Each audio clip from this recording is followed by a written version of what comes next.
Sejam todos muito bem-vindos à nossa igreja. Temos algumas pessoas que hoje nos visitam. Seja muito bem-vindo aqui, sinta-se em casa. Tem algumas pessoas que nos visitam novamente. Temos algumas visitas recorrentes, né? Seja também você muito bem-vindo.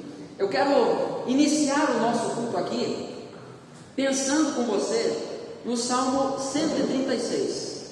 Por favor, abra sua Bíblia no Salmo 136.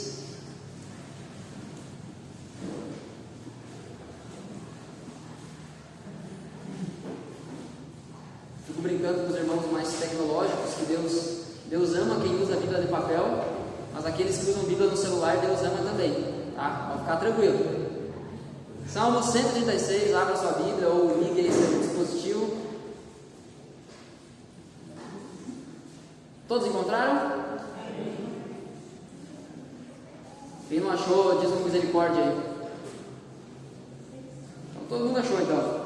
Salmo 136, o versículo 26, diz assim: Deem louvores ao Deus dos céus, porque a sua misericórdia dura para sempre. Esse salmo inteiro, Salmo 136, ele é organizado de uma forma muito bonita, muito poética. É uma canção, né, que faz uma declaração a Deus e reforça a declaração de que a misericórdia de Deus dura para sempre. A nova Almeida atualizada, que é a versão que eu estou usando aqui, traz a misericórdia de Deus dura para sempre. Mas a NVT, a NVI, a NTLH vão trazer o amor do Senhor dura para sempre.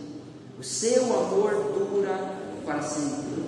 Hoje nós vamos conversar especificamente sobre o atributo do amor de Deus. E esse é um salmo muito oportuno, muito propício para esse momento, para esse dia, para esse assunto, porque é algo que nós precisamos nos lembrar. O amor de Deus não muda. O amor dele dura para sempre. Você crê nisso? Hoje será o 15º sermão da nossa série Amar a Deus, conhecer muda tudo. O 15º sermão, errando o título, né? Tá, ficou feio na foto agora. Mas é a 15ª semana que nós estamos pensando especificamente sobre isso. Sobre quem é Deus. Um Deus que é amor, mas que não é imutável, é um Deus que não serve. Porque se Deus é amor, mas ele muda, ele pode te amar hoje e amanhã não te amar mais, amanhã te odiar. Alguém que é imutável, mas não é amoroso, pode ser também um tirano. Porque imagina uma pessoa que é ruim, imagina um Deus que é ruim, que é parcial, um Deus que é egoísta, e esse Deus nunca muda. Então nós teremos sempre esse Deus ruim. Mas o nosso Deus, o amor do nosso Deus dura para sempre. Guarde isso no seu coração. Se em algum momento Deus já se revelou a você através da sua palavra, dizendo que ama você, guarde isso no seu coração. O amor dele dura para sempre. Não importa onde a gente tenha se enfiado, o tipo de situação que a gente esteja vivendo na nossa vida, nós sempre podemos recorrer ao amor de Deus que dura para sempre. Eu quero convidar você a se colocar em pé e juntos nós orarmos a esse Deus. Orarmos a esse Deus amoroso, esse Deus imutável. Orarmos a esse Deus que não muda, esse Deus que é amor, mas esse Deus que também é onipotente.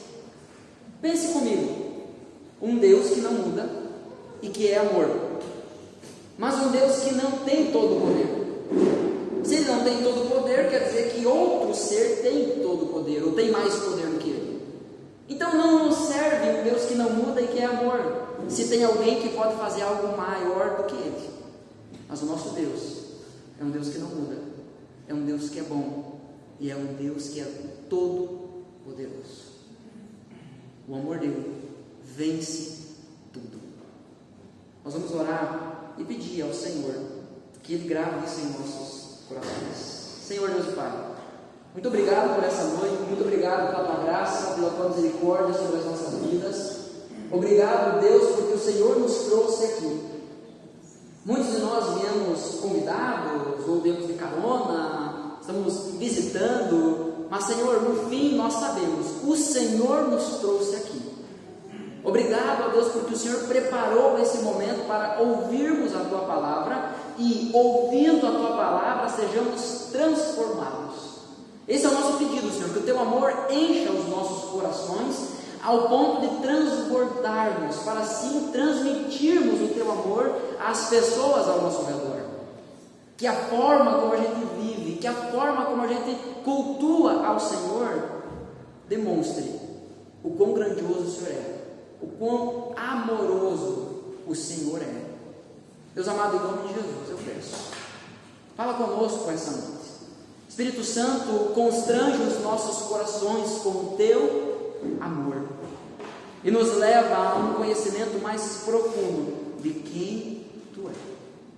Em nome de Jesus, a minha oração, é a nossa oração. Amém.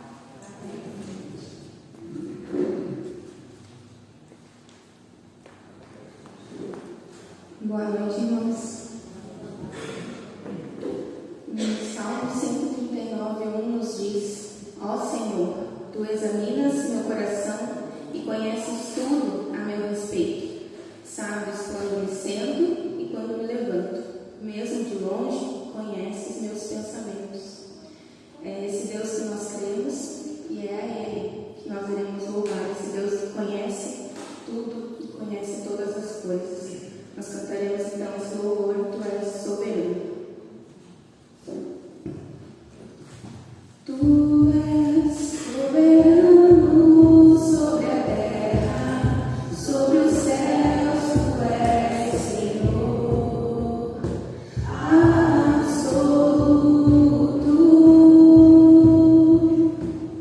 Tudo que existe acontece, Tu sabes muito bem. Tu és tremendo, mas apesar dessa glória que tens, Tu te importas comigo também. E esse amor tão grande eleva-me, amarra-me a Ti. Tu és tremendo, Tu és soberano sobre a terra, sobre os céus, Tu és Senhor, absoluto.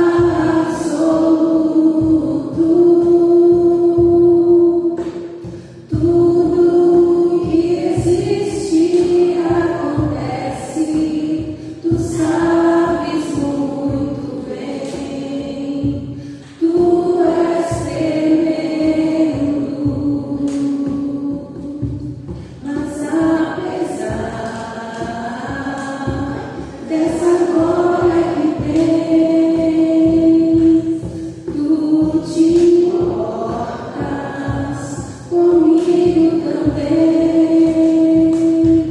E esse amor tão grande eleva-me, amarra-me a Ti. Tu és tremendo. Amém. Hoje nós estamos sem mais instrumentos, então vou pedir aos irmãos mais força aí para nós cantar e louvar o nosso Deus. Amém? Para Jesus. Cantarei para sempre o Teu amor, ó Senhor. Anunciarei a Tua fidelidade a todas as gerações, pois sei que o Teu amor dura para sempre e a Tua fidelidade permanece firme como os céus. Esse versículo então está em Salmos 89:1 e 2, e vamos cantar sobre esse amor que dura para sempre do Senhor por nós. Amém?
com o violão, né? O Júnior conduzindo com os demais irmãos.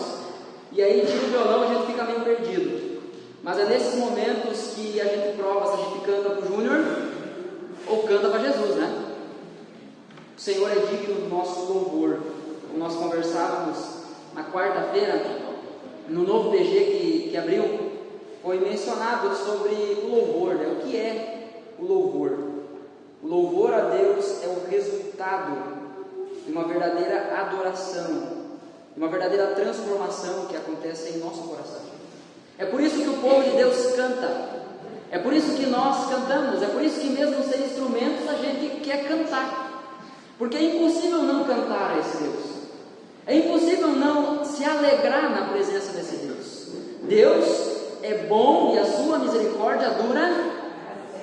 Foi muito ruim.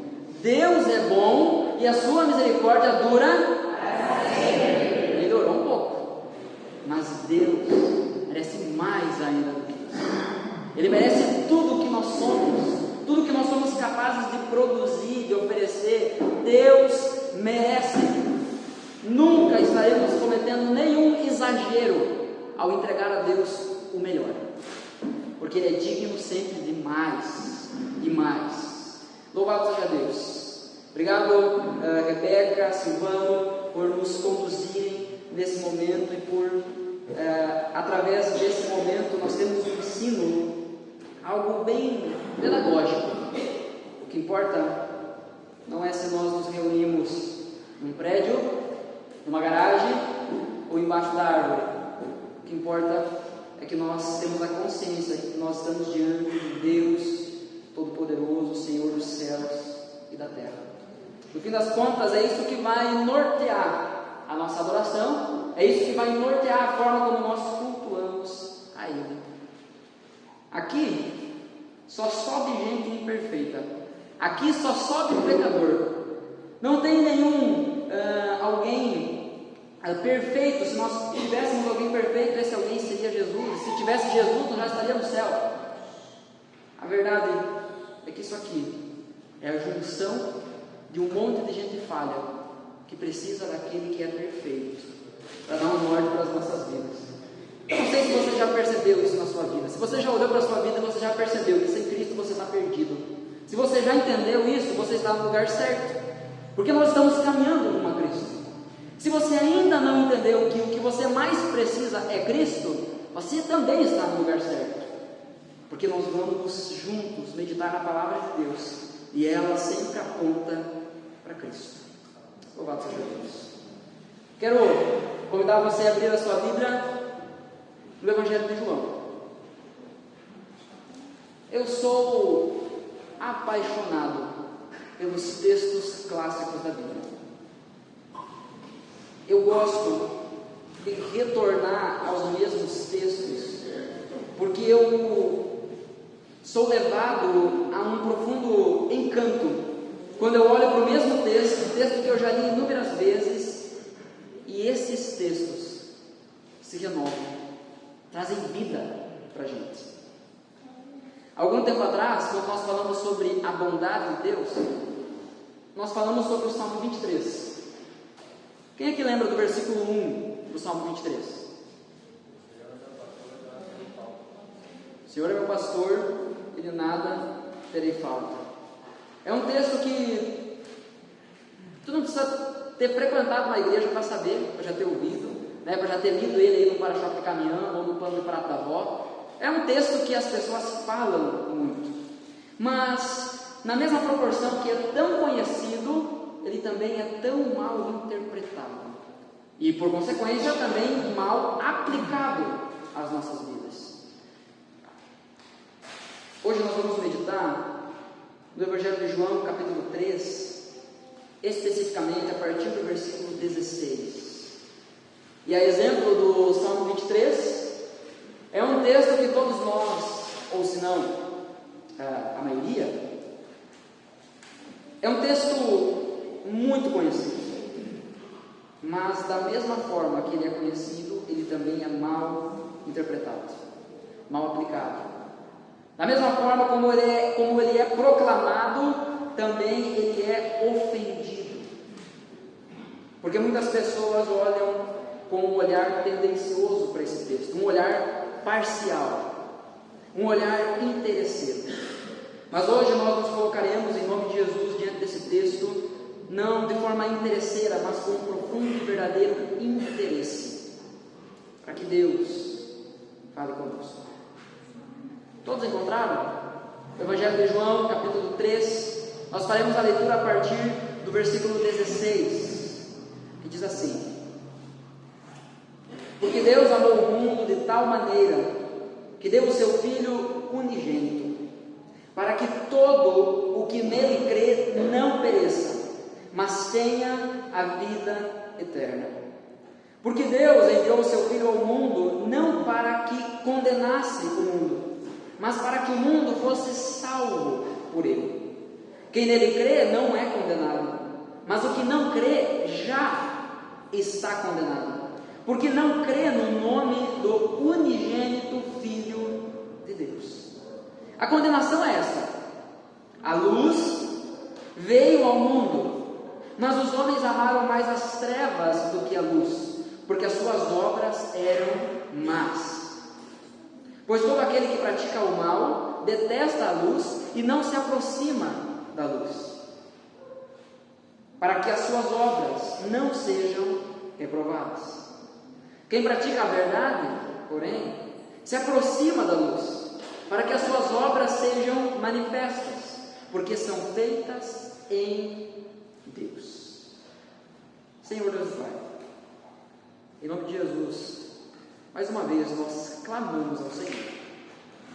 Fale conosco, fale aos nossos corações. Senhor, nós te pedimos, não deixe que a gente chegue diante desse texto como quem já sabe tudo, mas que a gente chegue diante desse texto com o coração aberto, para aprender, para receber tudo o que o Senhor tem para nós. Em nome de Jesus, essa é a nossa oração. Amém. Hoje é o 15º sermão dessa série. Até aqui nós já vimos alguns atributos, e hoje nós vamos falar sobre aquele talvez o mais queridinho de todos: o amor de Deus. E eu quero iniciar a nossa conversa aqui sobre esse texto com uma declaração que o autor A.W. Tozer faz em seu livro O Conhecimento do Santo. Ele diz assim: sou tão capaz de fazer jus a tal tema quanto uma criança é capaz de agarrar uma estrela. Você conhece alguma criança que já conseguiu agarrar uma estrela? Aquela estrela que está lá no céu? Esses, como essa criança, somos nós, tentando falar sobre o amor de Deus. É impossível entendermos a plenitude disso, porque é um amor infinito, porque é um amor eterno, porque é um amor que ultrapassa a nossa compreensão. É um amor, sim, que nós podemos experimentar e experimentar verdadeiramente através de Cristo Jesus. A nossa vida é marcada por tentativas de amar. Você tenta amar sua esposa, você tenta amar seu marido, você tenta amar os seus filhos. Por que eu digo tentativa? Partindo do pressuposto que nós somos humildes o suficiente para reconhecer que a gente não consegue amar de forma perfeita. Então, tem dias que nós falhamos. Tem momentos que com certeza o nosso amor será falho. O nosso amor será débil em algum sentido. A nossa vida é marcada, portanto, por tentativas de amar. Bom, Deus não é assim. Deus não tenta amar. Ele ama. Porque o amor está nele. A Bíblia ensina que Deus é amor. Mas o amor não é Deus. Nós precisamos entender essa diferença. Porque tem gente que faz do amor um Deus. É aquele tipo de gente que diz assim: no fim das contas, a gente só tem que amar. Você percebe? Deus é o Deus verdadeiro. Mas quando nós substituímos o amor, colocamos esse sentimento, esse discurso de que o amor está acima de tudo, então nós nos tornamos pessoas que são inclusivistas. O que isso quer dizer? É uma moda aí que as pessoas acham que vale tudo. Em nome do amor, vale tudo. Não, o que importa é você amar. Não importa se você está fazendo algo fora do que a Bíblia está ensinando. Não importa se os seus relacionamentos são contrários da Bíblia. O que importa é amar. É uma boa ideia de Satanás que se difundiu muito rápido. Porque o nosso coração ama essas coisas. O nosso coração ama atalhos. O nosso coração ama fazer aquilo que é mais fácil para a gente. Ou como o nosso irmão Nélio gosta muito de dizer, de se lembrar de um momento que Deus falou com ele, nós gostamos muito da porta larga, até Deus nos mostrar o quão bom é a porta estreita. Mas a verdade é que a nossa tentativa, a nossa tendência inicial sempre é ir pelo caminho mais largo. Se nós definirmos o amor como uma divindade, nós nos tornaremos inclusivistas. Tudo vale, tudo vem, tudo entra. A gente inclui tudo em nome do amor. Mas será que o amor é isso? Claro que não. Um outro extremo disso é que nós nos tornamos universalistas. No final, todo mundo vai ser salvo. Por quê? Porque Deus é amor. Mas isso não significa que no final todos vão ser salvos. Nós vamos entender isso através da Bíblia, através da Escritura. A dona Vera, eu sei que ela lembra, porque nós estávamos conversando agora sobre isso, mas eu quero perguntar aqui: quem estava aqui no domingo passado, no culto? Levanta a mão. Sobre o que era o sermão do domingo passado? Nós falamos sobre 2 atributos: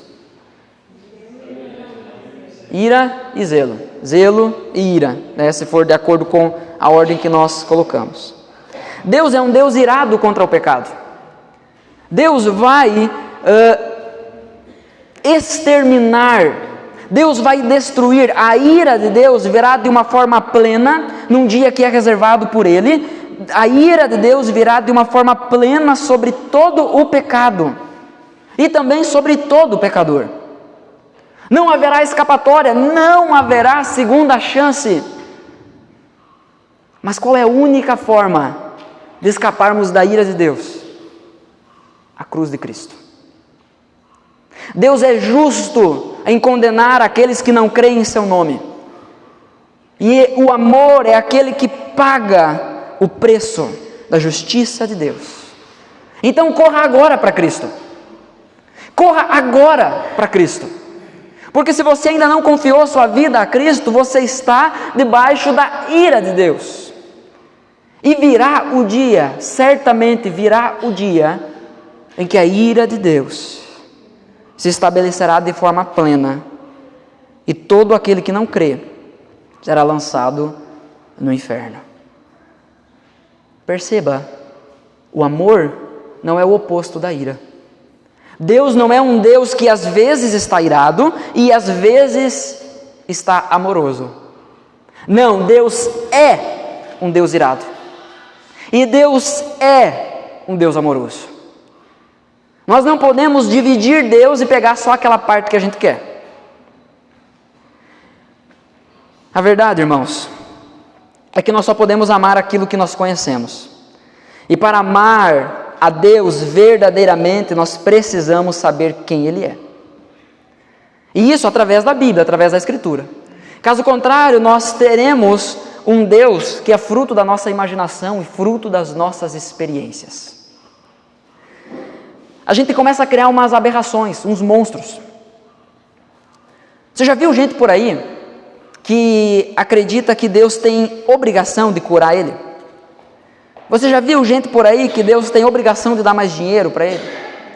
Você já viu gente por aí que Deus tem a obrigação de dar um trabalho melhor para ele? De dar um casamento perfeito para ele? De dar filhos perfeitos para ele? Você já conheceu gente assim? Você já foi alguém assim? Que acha que Deus está te devendo alguma coisa? Se nós não meditarmos na Bíblia, nós criaremos um Deus à nossa própria imagem.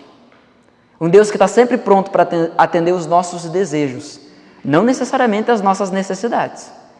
Um Deus que está sempre pronto para dar o que a gente quer e não aquilo que a gente precisa. Aí nós estamos perdidos. Eu quero perguntar a você algo que eu tenho perguntado aqui todo domingo. Você conhece a Deus? Você ama a Deus? Se eu perguntar primeiro se você ama a Deus, é provável que todos nós levantemos as mãos e digamos sim, claro que eu amo a Deus. Eu não odeio a Deus, pastor. Mas nós só podemos amar verdadeiramente aquilo que nós conhecemos. É por isso que conhecer a Deus muda tudo. É por isso que conhecer a Deus vai mudar completamente a nossa vida. Quando você pensa em Deus, qual é a primeira coisa que vem à sua mente? Quando você pensa em Deus, qual é a primeira coisa que passa pela sua cabeça, a primeira situação? Ou talvez já vem direto um pedido. O que vem à sua cabeça quando você pensa em Deus? Quando você pensa em Deus, a resposta para essa pergunta é a coisa mais importante a respeito de você mesmo. Ah, meu Deus é um Deus que cura. Será que você não tornou o seu Deus um Deus escravo? Ah, meu Deus é um Deus de amor. Sabe, existe essa moda aí, onde se prega um reino sem justiça. Se prega um inferno sem ira. É um Deus amor, é um ursinho carinhoso, é um ursinho de pelúcia que você dá para a criança se acalmar e dormir bem. Deus não é assim. O amor dele não é assim. Então eu quero lhe perguntar mais uma vez, você conhece a Deus? Você verdadeiramente o conhece? É o próprio Jesus que nos ensina que devemos amar a Deus com todo o nosso coração. E isso aqui está gravado na nossa parede e em nome de Jesus ficará gravado em nossos corações. Conhecer quem é esse que deve ser amado por nós vai mudar tudo. Essa é a proposta da série. Pensar sobre os atributos de Deus. Então entenda, você não é o centro do culto. Não gostei do louvor porque não tinha violão. Tá bom. Mas lá do fundo eu ouvi pessoas cantando. E eu posso dizer que Deus gostou. Porque é para Ele, irmãos. É para Ele. Será que nós não estamos olhando para Cristo, olhando para Deus, olhando para a igreja e olhando para tudo isso como se fosse um meio para saciar os nossos desejos? Nós estamos há 15 semanas pensando sobre Deus. E qual que é o objetivo disso? Para tirar você do trono que não te pertence. Você não é o centro do universo. Você não manda nem na sua própria vida. E quanto antes você entender isso, melhor. Quanto antes você entender que Deus está te chamando para a porta estreita, melhor. Um conceito elevado sobre Deus, pensar sobre quem Deus é essencial para a vida da igreja. Por quê? Porque se nós pararmos de olhar para Deus e elevar o nosso conceito sobre Ele, a nossa adoração começa a diminuir. A gente começa a se basear, a nossa adoração começa a ficar baseada no lugar que a gente se encontra, na temperatura que está aqui dentro, nas condições que estão lá fora, nas pessoas que estão aqui na frente. Se nós abandonarmos um conceito elevado sobre Deus, o nosso padrão moral vai começar a diminuir. E a gente vai começar a achar que Deus não precisa de tudo isso assim. Deus não é digno de eu perdoar o meu irmão. Que Deus pequeno que você tem. Misericórdia da sua vida. Deus não é digno de eu ir todo domingo no culto aprender sobre Ele. Que Deus pequeno que você tem. Misericórdia da sua vida. O nosso Deus é grande, irmãos. Amém? O nosso Deus é grande. E é por isso, porque reconhecemos que Ele é grande, que queremos conhecer a Deus e sermos transformados por Ele.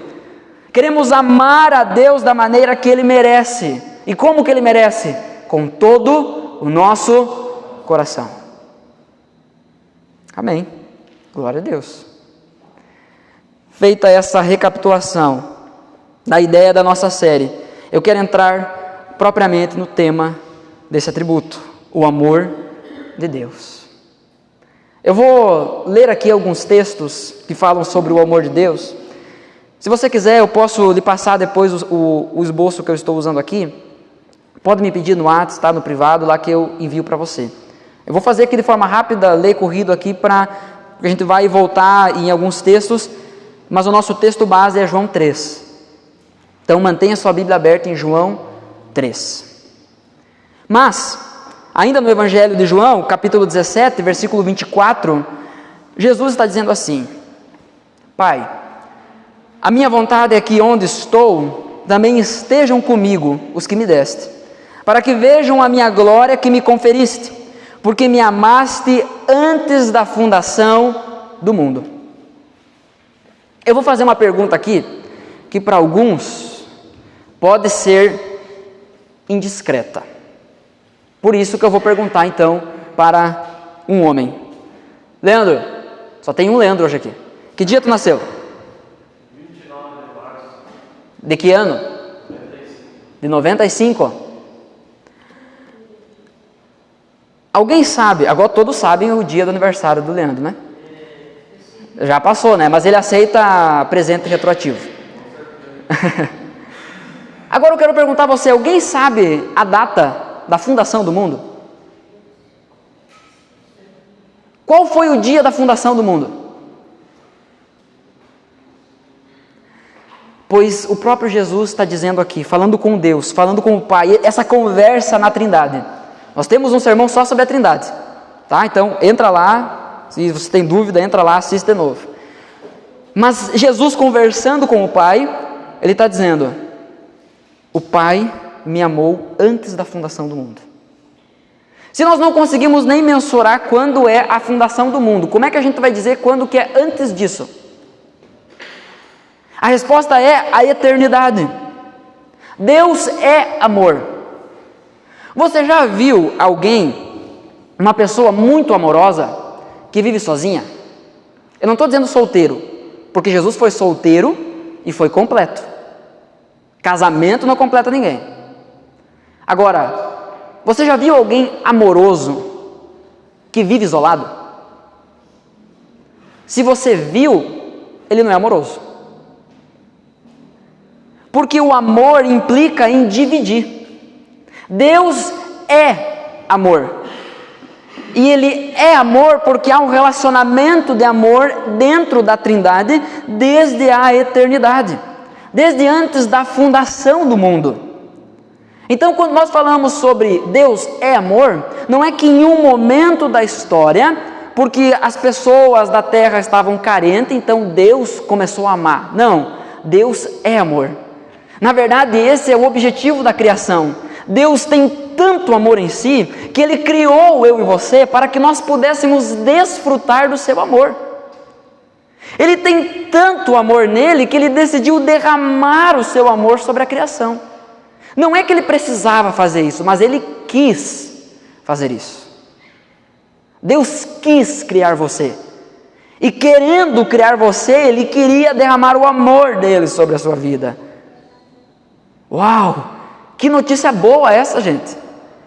Antes da fundação do mundo, antes de eu nascer, antes de eu fazer qualquer coisa boa ou ruim, Deus decidiu me criar e decidiu me amar. Primeira carta de João, capítulo 4, do versículo 8 até o 10 diz: quem não ama, não conhece a Deus. Então, se você não tem amor em si, quer dizer que você não conhece a Deus, pois Deus é amor. Nisto se manifestou o amor de Deus em nós, em haver Deus enviado o seu Filho unigênito ao mundo, para vivermos por meio dele. Nisto consiste o amor, não em que nós tenhamos amado a Deus, mas que Ele nos amou e enviou o seu Filho como propiciação pelos nossos pecados. Essa palavra difícil aqui, propiciação, quer dizer que Deus proporcionou o sacrifício em nosso lugar. Cristo levou os nossos pecados. Deus é amor e não é porque você precisava de amor. Deus te ama não porque você amou Ele. Não, Ele nos amou. E por isso nós somos capazes. E por isso também nós devemos amá-lo de volta. Deus é amor e ama. Definitivamente Ele é amor em ação. Deus decidiu amar pessoas que não são amáveis. Sabe quem que são essas pessoas que não são amáveis? Olha para o lado aí. Olha para frente, olha para trás. São essas pessoas aí. Essa gente ruim aí. Esses pecadores aí, desgraçados. É a gente. Olha para cá, olha para mim. Sou eu. Essa pessoa que não é amável. Deus decidiu derramar o seu amor. E por que Ele fez isso? Para tornar essas pessoas em algo completamente novo. É o amor dele que transforma as nossas vidas. A mais pura expressão do amor de Deus é Ele enviar Jesus para morrer na cruz pelos nossos pecados. É um amor que ama, e não é somente da boca para fora. Não é só alguém que diz eu amo, mas age como se não amasse. Não é o nosso amor que nós afirmamos, não, eu amo a Deus, mas ajo como se não amasse. Eu amo a Deus acima de tudo. O problema é que esse tudo, na maioria das vezes, é nada. Eu costumo dizer que quem responde a pergunta, quem Deus é para você, com tudo, Deus é tudo para mim, esse Deus não é nada. Se Deus é tudo, Ele não é nada. Você precisa de um relacionamento pessoal com você. Você já encontrou alguém apaixonado? Você lembra como é que era, seu Ailton? Quando seu zoinho brilhou a primeira vez pela Dona Mara? Continua brilhando ainda, é claro. Mas quando brilhou a primeira vez? Aí chegou alguém e perguntou para o seu Ailton, o que tu viu nela? E antes de responder, ele fez assim, Ele não disse assim, eu vi tudo. Não, ele começou a descrever o brilho dos olhos, o sorriso. Enfim, vou deixar para o senhor continuar a conversa em casa depois. A questão é, quando se é tudo, não é nada. Às vezes nós estamos dizendo que Deus é tudo, tentando disfarçar a nossa falta de relacionamento, de conhecimento com esse Deus. Quem Deus é para você? Responda a essa pergunta com o seu coração, quem Deus é para você? Nós não podemos amá-lo da boca para fora. Nesse livro, O Conhecimento do Santo, do Tozer, é um dos livros que eu tenho usado como base nessa série, ele vai trazer uma verdade muito importante. Ele diz assim, o amor de Deus é uma das grandes realidades do universo. É um amor concreto, é um alicerce sobre o qual repousa a esperança do mundo. Mas é também algo íntimo e pessoal. Deus não ama populações, Ele ama pessoas específicas, pessoais. Ele não ama as massas, mas os homens, as mulheres, os indivíduos. Ele nos ama Ele nos ama a todos com um imenso amor, que não teve começo e não terá fim. Que amor é esse? Será que seria possível ficarmos indiferentes diante desse amor? Será que uma vez que entendemos que Deus nos ama desse jeito, conseguiríamos ficar, tá bom, muito bom, Deus me ama? Não é possível, gente. Não é possível que isso não cause algo em nós. Pois bem, façamos 4 considerações através do texto sobre esse amor. Nosso texto base, João 3, do 16 ao 21. Mantenha esse texto aberto. O versículo 16 diz assim: porque Deus amou o mundo de tal maneira que deu o seu Filho unigênito para todo o que nele crê não pereça, mas tenha a vida eterna. A primeira consideração que eu quero fazer, o primeiro ponto desse texto é o amor que se sacrifica. Porque Deus amou o mundo.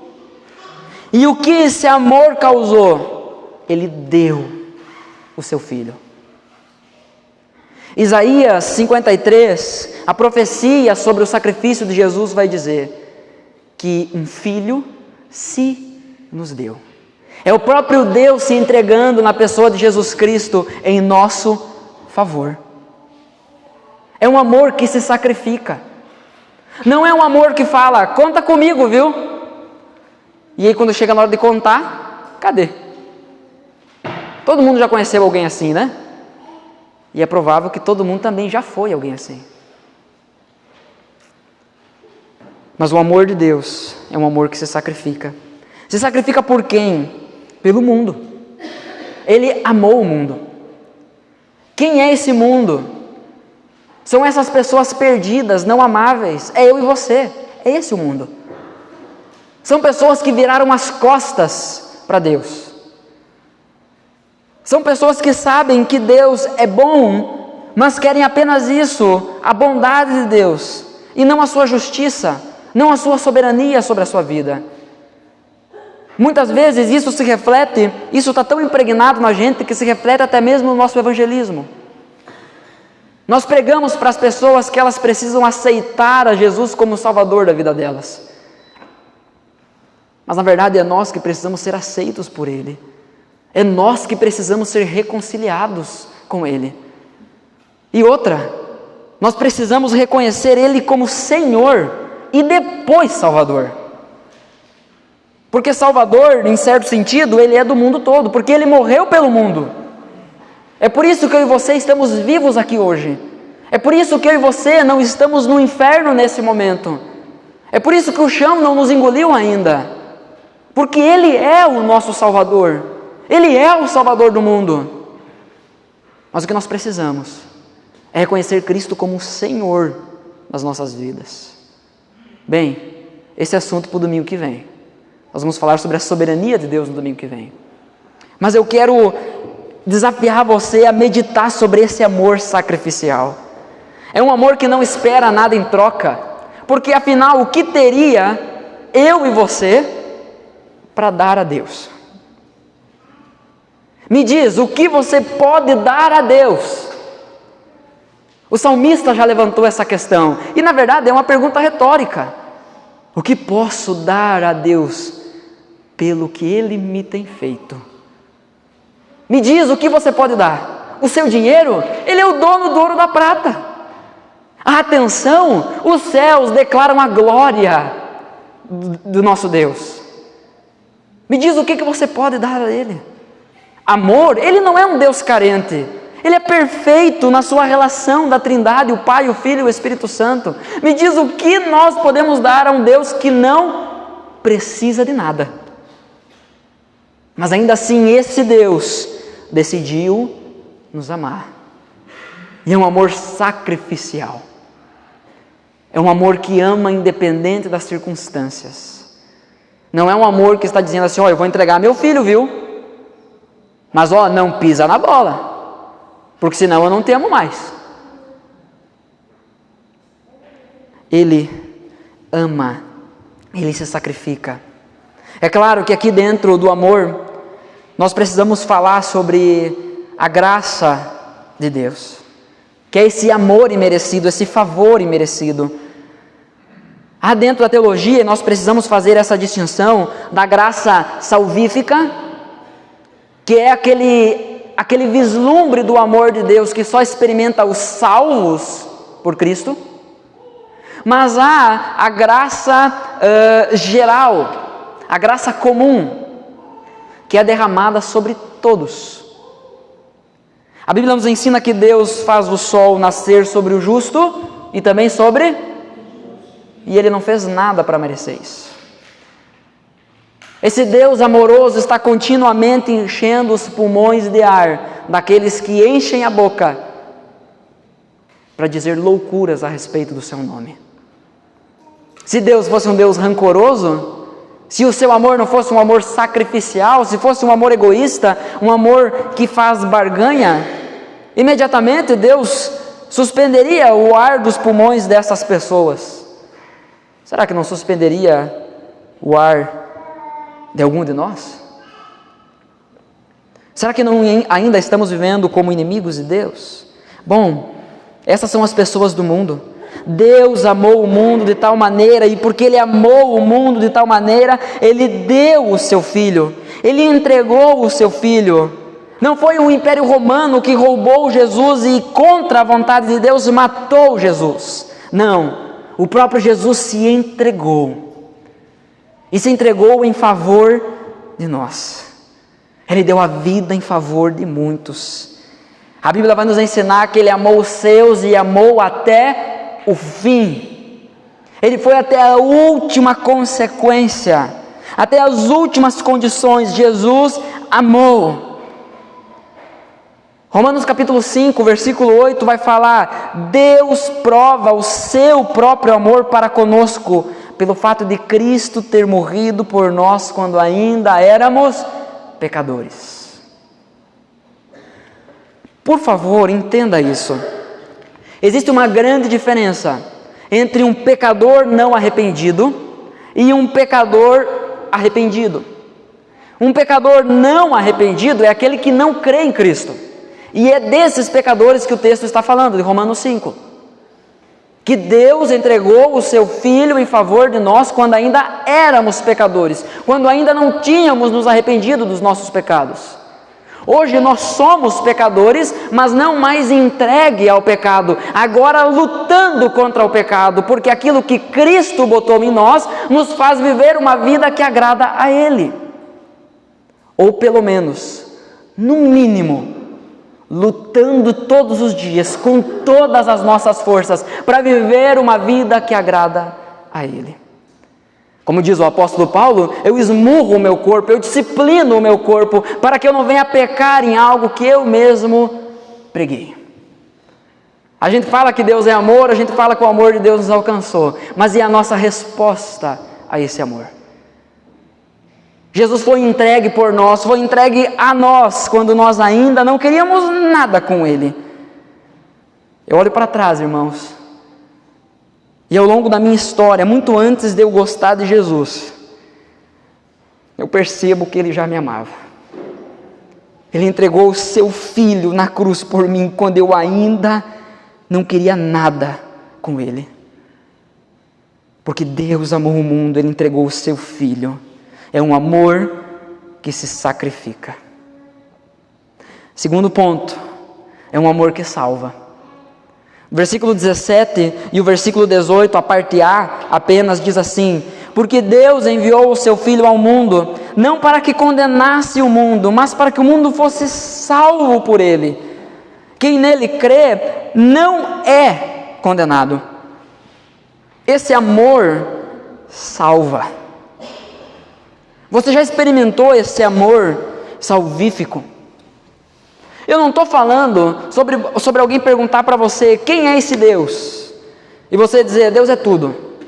Eu não estou perguntando assim, você dizer: você crê em Deus? E você dizer assim: claro que eu creio, Deus está aqui comigo.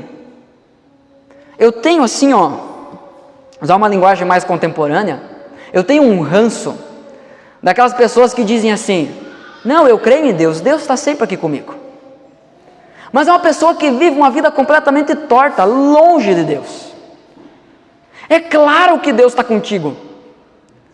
A Rebeca leu aqui no início o Salmo 139, foi o primeiro sermão dessa série. Nós falamos sobre a onipresença de Deus. Aonde poderia eu fugir do teu espírito? Se eu pegar as asas da alvorada, lá estás. Obrigado, irmão, eu tenho aqui. Se eu vou no mais profundo abismo, lá estás. Não importa o buraco que a gente se enfie, Deus está lá. Então, irmão, é claro que Deus está sempre com você. Romanos capítulo 8, versículo 31 vai dizer: se Deus é por nós... Vocês conhecem esse texto? Se Deus é por nós... Eu gosto de responder essa pergunta com outra pergunta: e se Deus for contra nós? Se esse Deus, que está sempre com a gente, for contra nós, porque nós vivemos nos pecados, porque nós vivemos como gente não arrependida, Deus é o melhor amigo que nós podemos ter, mas também Ele é o melhor inimigo que nós podemos ter. Ninguém é inimigo que nem Ele.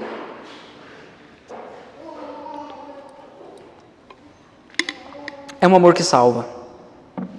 1 de João, capítulo 4, versículo 19 diz: nós amamos porque Ele nos amou primeiro. A verdade é que esse amor que salva vai entrar dentro da gente, e o resultado dessa salvação é um amor que é devolvido a Deus. Eu gosto muito da história do Rodolfo Abrantes. Ele foi vocalista da banda Raimundos, uma banda que fez muito sucesso nos anos 90. E eu conheci ele apenas depois da conversão, e eu gosto muito da história dele. Certa vez ele estava num programa da Rede Globo, no programa Altas Horas. Foi chamado para uma entrevista. E aí estavam falando lá com ele, perguntando da história dele. E tem um momento que ele está falando sobre a conversão dele, e num determinado momento ele vira para a plateia e diz assim: se esse Jesus me amou e entregou a vida dele por mim, a única forma de eu responder a isso é entregando a minha vida a Ele. Irmãos, não existe outra forma. Se esse amor que salva, salvou você, o resultado é você amar a Deus. Mas lembre, para amar você precisa conhecer. Você precisa amar a Deus com todo o seu entendimento, com toda a sua força, com toda a sua alma. Amar a Deus de fato com tudo o que você é. Deus enviou o seu Filho ao mundo não para que condenasse o mundo. Jesus não veio ao mundo para condenar o mundo, porque o mundo já estava condenado. O mundo já estava perdido. O caminho natural do ser humano é o inferno. Nós somos como um carro desgovernado que está indo a toda velocidade para o abismo. O nosso destino é morte. A única coisa que vai parar é Cristo nos encontrar. Nós precisamos que Cristo nos pare. A ordem natural disso, a ordem natural da nossa vida é o inferno. Por quê? Porque nós somos pecadores. E talvez aqui possa haver uma tentação no seu coração de negar essa verdade. Negar com uma falsa piedade. Ou melhor, quero colocar isso de uma forma diferente. Negar isso com um sub-evangelho. Não é falta do evangelho, mas também não é o evangelho todo. É um evangelho meia boca, medíocre. É aquelas pessoas que dizem assim: mas pastor, eu não matei ninguém, eu não roubei de ninguém, eu não minto para ninguém, eu não traio a minha esposa. Nossa, talvez deveríamos chamar você aqui à frente para você dar um testemunho. Imagina só, a igreja iria à loucura. Chegar alguém aqui e dizer: irmãos, não matei ninguém hoje. Aê! Irmãos, não traí minha esposa hoje. Aê! Parabéns por fazer o mínimo. O evangelho não é só sobre deixar de fazer coisas. O amor que salva não apenas faz a gente parar de mentir, mas agora nos coloca no caminho da verdade. O amor que salva, como descreve Efésios, não apenas faz aquele que roubava parar de roubar, mas agora faz ele trabalhar com honestidade, com dedicação, para cuidar dos seus e ainda ajudar os necessitados. Perceba, o Evangelho não nos resgata da podridão e nos deixa lá. Algum tempo atrás, fui lá conhecer os bacon do Roberto lá, uns porcão. O que acontece, Roberto? Dá um banho naqueles porcos lá, deixar ele solto ali de novo com a porta do chiqueiro aberta. Vão no barro de novo. O Evangelho não é sobre tirar um porco da lama e deixar ele de banho tomado. O Evangelho é sobre pegar um porco e tornar ele uma ovelha. É sobre pegar um incrédulo, um morto e dar vida. Cristo não veio ao mundo para condenar, porque o mundo já estava condenado pelos seus próprios pecados. Nós já estávamos perdidos. Jesus veio ao mundo para nos salvar. É por isso que o versículo 18, a parte A, diz: quem nele crê não é condenado. O Evangelho de João, capítulo 5, versículo 24, vai dizer que aquele que crê não será, no futuro, não será condenado, mas já passou da morte para a vida. É uma vida que permanece. Aquele que crê em Cristo pode ter a firme segurança de que o dia que Jesus voltar, nós receberemos o abraço dele. O dia que Jesus voltar para nos buscar, nós iremos com ele, se crermos em seu nome. Eu tenho dito isso aqui algumas vezes. A maior segurança da minha vida é que o dia que eu fechar os meus olhos aqui nessa terra, eu abro os meus olhos diante do meu Senhor e vou viver para sempre a eternidade com ele. Sabe por que eu tenho plena certeza disso? Porque não depende de mim. Porque foi Ele que fez. Filipenses capítulo 1, versículo 6 diz: Ele, aquele que começou a boa obra em nós, vai completá-la até o dia de Cristo Jesus. Quem começou a boa obra? Cristo. Então quem vai completar? Cristo. Ele vai me capacitar para viver como alguém que foi alcançado por esse amor que salva. Esse amor alcançou a tua vida? Se ainda não, você veio aqui essa noite para isso. Porque Deus quer dizer a você que há um amor que salva. Há um amor que veio para pecadores, para pessoas que não merecem. Terceira consideração, terceiro ponto. É um amor que condena. Primeiro, é um amor que se sacrifica. Segundo, é um amor que salva. Terceiro, é um amor que condena. Versículo 18, a parte B, até o versículo 19 vai dizer o seguinte: mas o que não crê já está condenado. Segunda parte do versículo 18. Mas o que não crê já está condenado. Por quê? Porque não crê no nome do unigênito Filho de Deus. Não crê em Jesus. A condenação é esta: a luz veio ao mundo, mas os homens amaram mais as trevas do que a luz, porque as suas obras eram más. O amor condena, por quê? Porque é o verdadeiro que denuncia o falso. Esse amor que salva, esse amor que se manifesta, que se sacrifica e nos salva, por consequência, é um amor que condena. Porque tem aqueles que não querem esse amor. Eu vou repetir essa informação e eu estou querendo dizer exatamente o que eu estou dizendo. Tem pessoas que não querem esse amor. Querem um amor de Deus que passa a mão na cabeça delas, que diz tudo bem para o pecado, que não confronta, que está acostumada com o sub-evangelho, o evangelho meia boca, mas não querem esse amor de Deus. esse amor que se sacrifica, esse amor que salva, esse amor que deve receber a resposta com tudo que há em nós.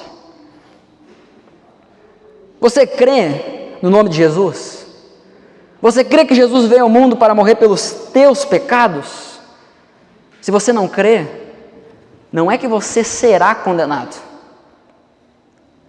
O texto está dizendo que já está condenado. Você está sobre a ira de Deus. Você crê em Jesus? Eu não estou perguntando se você acredita como acredita no Papai Noel. Você crê em Jesus? Você crê que Ele morreu pelos teus pecados? Esse amor te alcançou? Muitas pessoas não querem esse amor. Muitas pessoas querem o amor de Papai Noel. Enquanto eu estudava sobre esse texto, fui levado a uma história que aconteceu mais ou menos lá pelo fim do ano de 2019, numa cidade de São Paulo. Um nobre homem se vestiu de Papai Noel e foi entregar balas e pirulitos para as crianças da rua. Só que chegou um momento que as balas e os pirulitos terminaram. E as crianças começaram a cobrar o Papai Noel. Quando o Papai Noel disse que não tinha, começaram a tacar pedra no Papai Noel.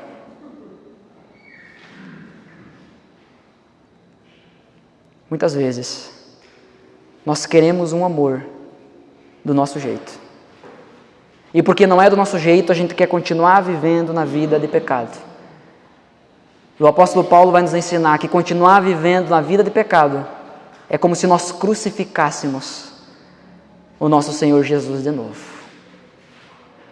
Não minta para você. Não se iluda.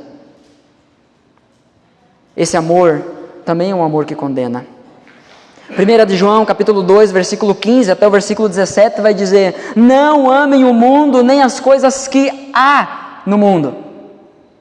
Foi por causa desse texto que ali não está o terceiro A ali, amar o mundo. Com amar a Deus, amar o próximo, a gente não botou amar o mundo, porque esse texto diz para a gente não amar o mundo. Você ama o mundo? Você ama as coisas desse mundo? Você não está muito apegado às coisas desse mundo? Eu citei uma frase do Paul Washer no domingo passado, eu quero citar aqui mais uma vez. Ele diz que aquilo que você pensa mais durante o seu dia, esse é o seu Deus.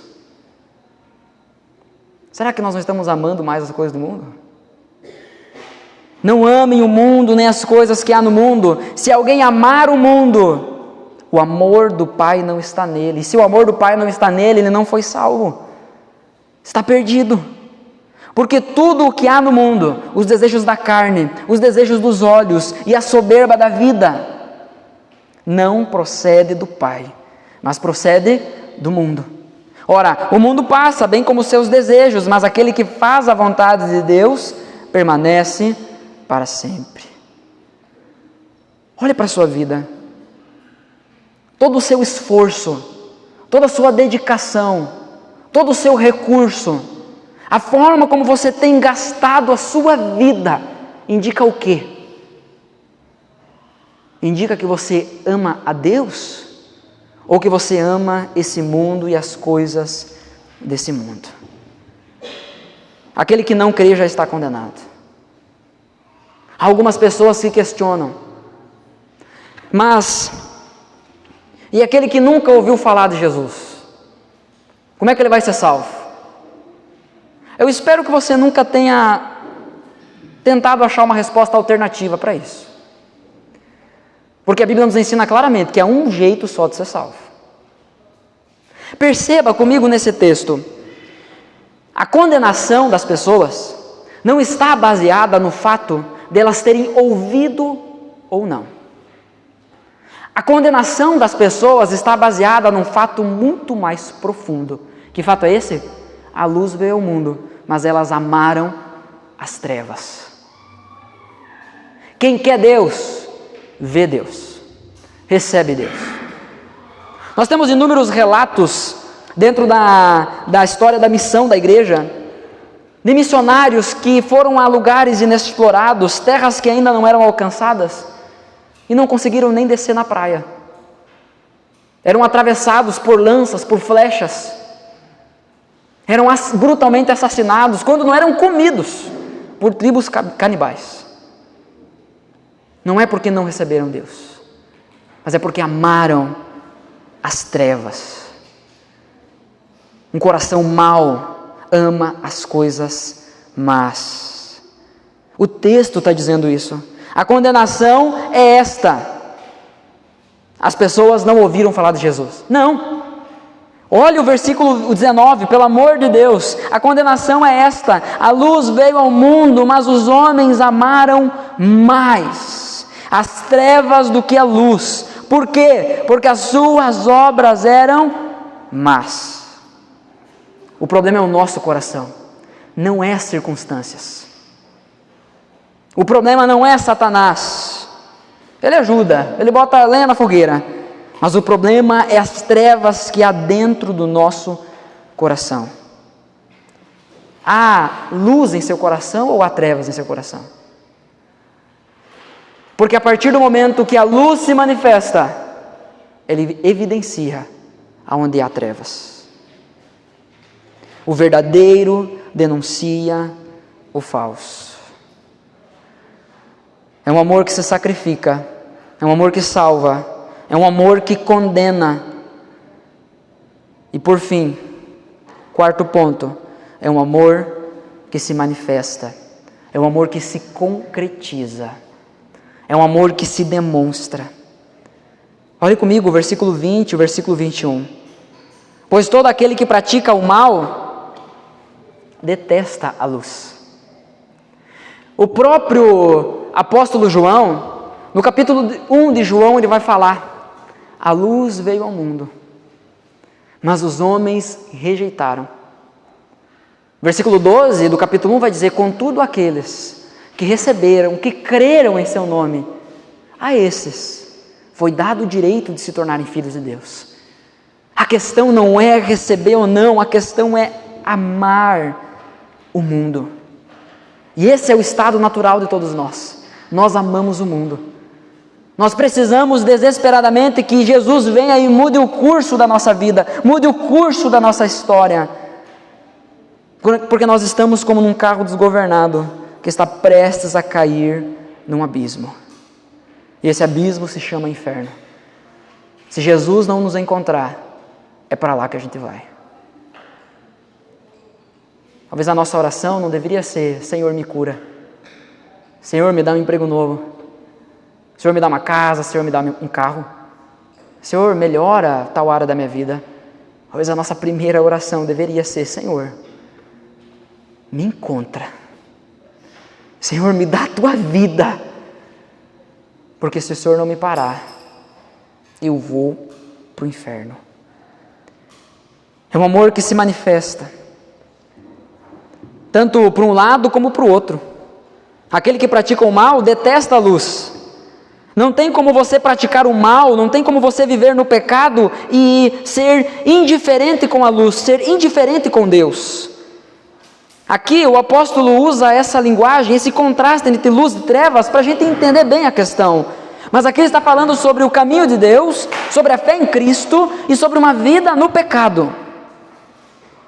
Aquele que vive no pecado detesta a Deus. Não existe meio termo. Não existe meio termo. Ele não se aproxima da luz, porque, diz o versículo 20, para que as suas obras não sejam reprovadas. É um auto-engano. Quem aqui tem carro que sabe hoje que o carro precisa fazer uma visita no mecânico? Levanta a mão. Tem uns quantos aí, ó. Imagina só, a gente passar o resto da vida sem ir no mecânico, só para não saber qual é o problema do carro, porque né, o que os olhos não vê, assinado Satanás. A gente fica nesse auto-engano. Eu não vou me aproximar da luz, eu não vou buscar mais a Deus, eu não vou levar tão a sério, porque se eu for, o verdadeiro vai denunciar o falso. E o que as pessoas vão pensar de mim quando ficar evidenciado que eu não sou tudo isso que eu afirmo ser? E aí nesse ciclo desgraçado, Satanás nos prende. E assim a gente vive essa hipocrisia, dizendo que ama a Deus, mas vivendo como alguém que detesta a luz. Pare de fugir. Deus te chama. Tiago capítulo 4, versículo 8 diz: aproximem-se de Deus e Ele se aproximará de vocês. Limpem as mãos, pecadores. Vocês que têm a mente dividida, purifiquem o coração. Sabe o que esse texto quer dizer? Que é essa aproximação que é transformadora. As trevas não produzem luz por si só. Ela precisa ser submetida à luz para então ser iluminada. Para então as trevas serem dissipadas. Você não vai conseguir resolver os seus pecados sozinho. Aproxime-se de Deus. Do jeito que você está. Sujo, fedido, um porco. Mas aproxime-se de Deus. E Ele vai dar o banho. Ele vai perfumar. Ele vai dar um nome. Ele vai transformar você numa ovelha do rebanho dele. E Ele é o bom pastor que dá vida pelas suas ovelhas. Gente, o lugar mais seguro da terra é nesse lugar, onde aquele que não pode morrer dá vida pelas suas ovelhas. Que bendita esperança. É um amor que se manifesta. Se as obras são más, é porque a gente ama as trevas e detesta a luz. E essas pessoas insistem em não se aproximar de Deus porque sabem que serão reprovadas. Porque sabem que o jeito que andam é errado. Porque sabem que o jeito que estão se relacionando é errado. Porque sabem que o jeito que estão levando o casamento é errado. Porque sabem que o jeito que estão vivendo o trabalho está errado. Porque sabem o jeito que não estão descansando é errado. É por isso que a gente foge de Deus. Porque a gente sabe que as nossas obras serão reprovadas. E aí Satanás nos ganhou. O versículo 21 diz assim: quem pratica a verdade? O que é essa verdade? O próprio Senhor Jesus diz: eu sou o caminho, a verdade e a vida. Aquele que é a palavra se fez carne entre nós, habitou entre nós. Aquele que é a verdade, o Deus verdadeiro, nós falamos sobre isso em um dos sermões dessa série. Aquele que é o Deus verdadeiro nos chama para vivermos em verdade com Ele, pois todo aquele que pratica a verdade se aproxima da luz, cada vez mais. Você já viu alguém com toque de limpeza? Você é alguém com toque de limpeza? Tem gente que nega isso com pavor, né? Não, claro que não. Tem aquelas pessoas que têm toque de limpeza que ela passa o dia inteiro fazendo faxina para receber a visita. Aí a visita chega, ela diz? O que diz? Tem um monte de gente que não tem toque de limpeza, mas sabe como a pessoa com toque de limpeza reage. Suspeito isso. A pessoa que tem toque de limpeza, ela quer as coisas cada vez mais limpas. É claro que nós estamos falando sobre coisas extremamente diferentes, mas eu quero usar isso apenas para ilustrar, para tentar jogar um pouquinho de luz sobre essa verdade. Nós teremos paixão pela luz, nós teremos paixão pela limpeza, nós não queremos mais sujeira, nós não queremos mais as trevas, a gente quer Deus, a gente quer cada vez mais a Deus. Aquele que pratica a verdade, não apenas aquele que conhece, mas aquele que vive na verdade, que pratica a verdade. Aquele em quem a verdade está sendo manifesta, aquele que pratica a verdade se aproxima da luz. E quanto mais se aproxima da luz, mais limpo ele vai ficar. E ele faz isso por quê? Para que as suas obras sejam manifestas. Porque as suas obras são feitas em Deus. Perceba, o texto não está falando para que essas obras, fique claro que essas obras então são obras perfeitas, são obras sem pecado. Não, está falando que essas obras são feitas em Deus. Porque se eu faço certo, eu estou aos pés da cruz dizendo: Senhor, é tua glória, é tua graça. Se eu faço errado, eu estou aos pés da cruz dizendo: Senhor, me perdoa, porque mais uma vez eu fui vencido pelo meu pecado. Quem pratica a verdade se aproxima da luz, para que fique claro que as suas obras são feitas em Deus, tanto o certo como o errado. Quem já foi salvo, quem foi alcançado por esse amor, vive de uma maneira que demonstra isso. Eu gosto da frase do João Calvino: tudo aquilo que você vê de bom em mim é Deus. Tudo aquilo que você vê de ruim sou eu mesmo. As nossas obras são feitas em Deus. Quando é bom, eu estou nele dizendo: Senhor, obrigado, porque o Senhor me usou para fazer isso. Quando é ruim, Senhor, me perdoa, porque eu pequei. Mas em hipótese alguma, eu fujo da luz. É um amor que se manifesta. Gálatas capítulo 2, versículo 20, o apóstolo Paulo aqui, um dos textos mais lindos da Escritura, vai dizer: logo, já não sou eu quem vive, mas Cristo vive em mim. Como é Cristo viver em nós? Cristo vive em mim, e esse viver que agora tenho na carne, que eu vivo hoje diante das pessoas, vivo pela fé no Filho de Deus. Não é pelo que eu vejo, não é pelo que eu sinto, não é pelo que eu acho, não é pelo que as pessoas me fazem, eu vivo pela fé no Filho de Deus, que me amou e se entregou por mim. Como diz Charles Spurgeon, a minha teologia se resume nessa frase: Jesus Cristo morreu em meu lugar.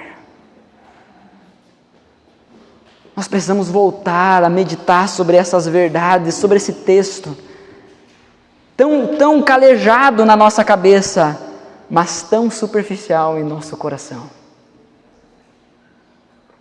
Diante disso, portanto, nós precisamos entender: o amor de Deus o leva a desejar sempre o nosso bem, e o nosso bem é Ele mesmo. Se Deus, sendo bom, sendo amoroso, nos encaminhasse para um outro lugar, ou não nos parasse, Ele não nos amaria. Ele sempre vai nos chamar para perto dEle, e Ele se alegra nisso. Ele se alegra quando nós respondemos ao seu chamado. Ele se alegra no nosso relacionamento com Ele. O profeta Sofonias, capítulo 3, versículo 17, vai dizer: o Senhor, o seu Deus, está no meio de você, poderoso para salvar. Ele ficará muito contente com você. Olha esse amor, Deus ficando contente com a gente, se alegrando com a gente. Ele renovará o seu amor e se encherá de júbilo por causa de você.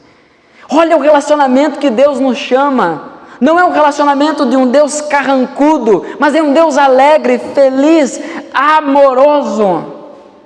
É impossível você experimentar o amor de Deus e estar de mal com a vida, porque você entendeu que a vida é Ele. Isaías capítulo 62, versículo 5, a parte B diz: como o noivo se alegra com a noiva. Pausa dramática para Deus falar. Como o noivo se alegra com a noiva, assim o seu Deus se alegrará com você. Eu lembro do dia quando eu vi a Ana entrando na igreja. Eu lembro daquele brilho, seu Ailton, que ainda está aqui. Eu sou louco por aquela mulher.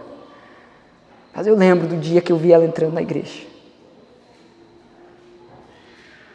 Nós estamos falando sobre coisas completamente diferentes, mas esses exemplos jogam luz. Da mesma forma, Deus se alegra conosco. Deus se alegra em ver a gente respondendo ao seu chamado.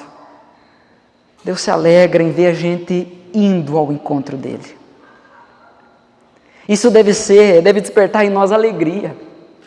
Como eu tenho dito algumas vezes, lágrimas nos olhos, mas sorriso no rosto.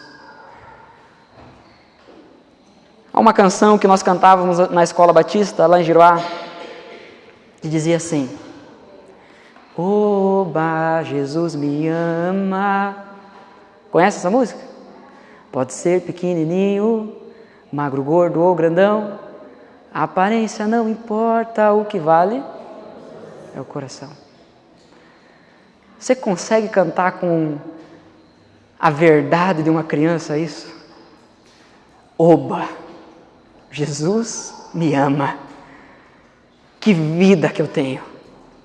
Eu descobri, eu encontrei o maior tesouro de todos. Ele me ama. Que amor maravilhoso, que amor grandioso. Oba, Jesus me ama. Isso deve transformar a nossa vida, gente. O amor que encontra e não transforma não é o amor de Deus. No livro O Conhecimento de Deus, do J.I. Packer, ele diz assim, ele levanta algumas questões diante do amor.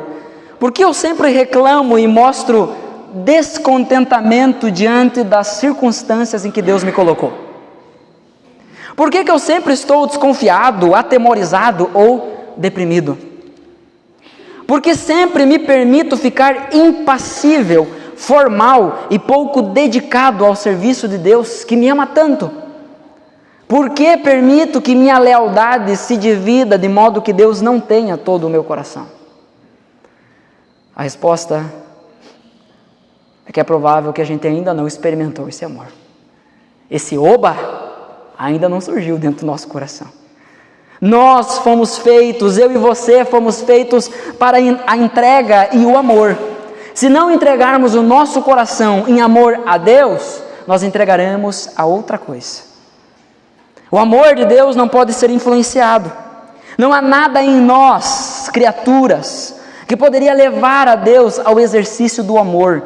Nada poderia atraí-lo ou induzi-lo. Não há beleza em nós. Quando a Bíblia fala sobre Jesus, que não há beleza nenhuma nele, está falando sobre um texto profético do momento da cruz em que Jesus recebeu em si os nossos pecados. Foi os nossos pecados que tiraram a beleza do nosso Senhor. Não há nada belo em nós. Não há nada que atraiu o seu amor. Ele livremente decidiu nos amar. Deus ama você, sem você merecer, sem você precisar fazer nada. Deus ama você e te chama para ser transformado por esse amor. A única razão pela qual Deus ama alguém é encontrada em sua própria vontade soberana. Deuteronômio capítulo 7, versículos 7 e 8, diz o seguinte: o Senhor os amou e os escolheu, não porque vocês eram mais numerosos do que os outros povos, pois vocês eram o menor de todos os povos, mas porque o Senhor os amava, e para cumprir o juramento que tinha feito aos pais de vocês. O Senhor os tirou com mão poderosa e os resgatou da casa de servidão, do poder do faraó, rei do Egito. Uma vez que Deus decidiu nos amar, Ele ama e Ele não volta atrás. Diante disso, o que você quer fazer? Sair daqui como alguém que ama as trevas? Fugindo da luz? Ou saindo daqui como alguém que quer viver esse amor? Quer experimentar esse amor? Eu quero dizer a você que se você fizer com o seu coração, se você entender no seu coração que você precisa de Deus, e você realmente quiser Ele, e você clamar por Ele, Ele não vai se esconder de ti. Deus é como um pai brincando com o seu filho de esconde-esconde. Ele se esconde atrás da cortina, com a metade do corpo para fora e os pés aparecendo. E ainda diz: duvido tu me achar. O objetivo não é ele se esconder. O objetivo é você procurar, porque ele se permitirá ser encontrado. Busque a Deus e você o encontrará. E pode ter por certo que nada vai tirar você da mão dele. Eu quero encerrar com esse texto e nós iremos cantar mais uma canção, e após a canção nós estaremos encerrados do nosso culto. Mas eu gostaria que você gravasse na sua mente esse texto de Romanos 8, versículo 35 até o versículo 39. Quem nos separará do amor de Cristo? Será a tribulação, ou a angústia, ou a perseguição, ou a fome, ou a nudez, ou o perigo, ou a espada? E coloque aqui tantas outras coisas, a falta de dinheiro, a doença. Como está escrito, por amor de ti somos entregues à morte continuamente. Fomos considerados como ovelhas para o matadouro. Em todas essas coisas, porém, somos mais do que vencedores por meio daquele que nos amou. Porque eu estou bem certo que nem a morte, nem a vida, nem anjos, nem os principados, nem as coisas do presente, nem do porvir, nem os poderes, nem a altura, nem a profundidade, nem qualquer outra criatura poderá nos separar do amor de Deus que está em Cristo Jesus, nosso Senhor. Se você render o seu coração a esse amor, você pode ter a certeza de que nada pode te separar desse amor. Algumas coisas vêm nessa vida e podem até nos matar, mas a certeza é que nada vai nos separar do amor do nosso Senhor. É por isso que somos mais do que vencedores. Precisamos fugir desse amor meramente emocional e ridículo que é anunciado por aí. Precisamos mergulhar mais fundo no amor de Deus e experimentar esse amor que se sacrifica, salva, condena e se manifesta. O que nós queremos é conhecer a Deus e sermos transformados por Ele. Assim, iremos amá-lo da maneira que Ele merece, com todo o nosso coração. Porque todo esse amor merece todo o meu amor. Amém? Eu quero convidar você a se colocar em pé e junto nós iremos encerrar o nosso culto cantando a Deus. E nós vamos cantar sobre essa verdade de que nada nos separa dos laços desse amor. Nada nos separa desse Deus que nos chama para Ele e nos guarda nele. Eu quero desafiar você, eu quero dizer a você, se Deus te chama para esse relacionamento de amor, para de fugir. Para de fugir. Para de viver o evangelho meia boca. Há um amor grandioso, magnífico, exuberante. Há uma vida plena, verdadeira, satisfatória, que só é possível ser encontrada em Deus. Então venha. Aquele que tem fome, venha. Aquele que tem sede, venha. Satisfaça o seu coração nesse amor que enche tudo e todos para sempre. Chega de viver vazio. Chega de viver mercê das circunstâncias. Viva como alguém que foi alcançado pelo amor de Deus. Vamos orar? Senhor Deus e Pai, em nome de Jesus eu quero te agradecer por essa noite, quero te agradecer pelo teu amor, agradecer, Senhor, pela tua graça, por esse favor imerecido. Ó Deus, em nome de Jesus, nos leva à plena consciência de que tudo o que nós precisamos é do teu amor. Não o amor que o mundo vende, esse amor superficial, o amor que é só uma emoção, só um sentimento. O que nós queremos, ó Deus, é esse amor que se sacrificou, esse amor que salva, esse amor que condena o pecado, que não passa a mão na cabeça do pecado, esse amor que se concretiza, que se manifesta em nossas vidas. É isso que queremos, a nossa vida completamente transformada pelo Senhor. Em nome de Jesus, que a consciência, que a compreensão do teu amor nos faça viver, a partir de hoje, uma vida completamente diferente. Em nome de Jesus é a minha oração, é a nossa oração. Amém. Amém. Esse amor nos constrange a ponto da gente cantar bem alto, com bastante força, agora essa última canção.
em nós.